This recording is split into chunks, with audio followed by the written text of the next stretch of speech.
Hello everyone.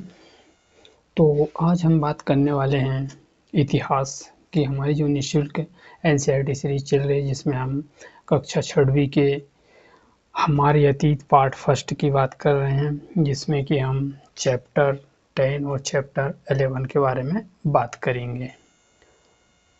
तो जो हमारी एनसीईआरटी सीरीज का, जिसमें कि हम हमारे अतीत के बारे में बात कर रहे हैं, जिसमें आज बात करेंगे हम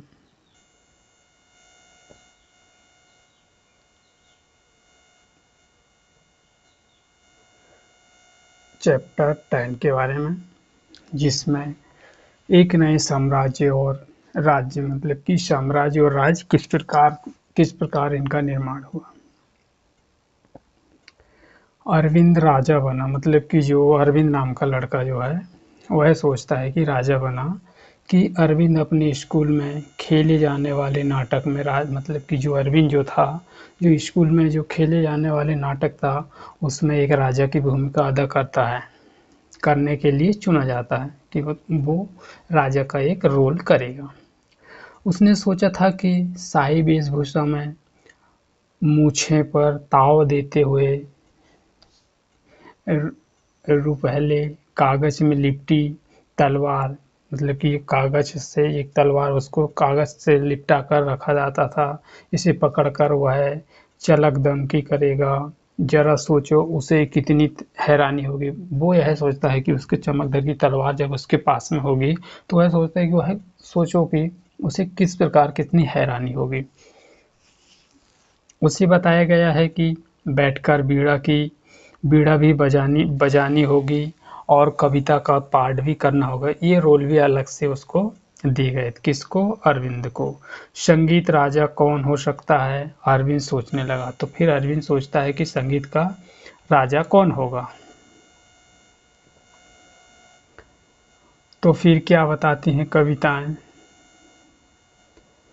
क्या बताती हैं परिस्थितियां, मतलब कि जो परिस्थितियां वहां पर उनको क्या रोल अदा करती है। दरअसल अरविंद जो था वह गुप्त के प्रसिद्ध राजा समुद्रगुप्त की भूमिका अदा करता, मतलब कि वह समुद्रगुप्त की भूमिका को एक राजा के तौर पर वह एक समुद्रगुप्त की भूमिका अदा करने जा रहा था।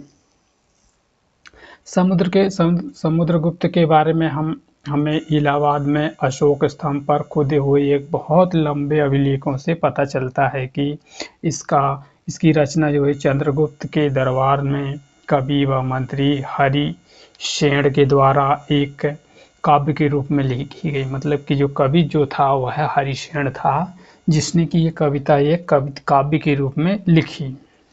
किसने? हरिशेन द्वारा।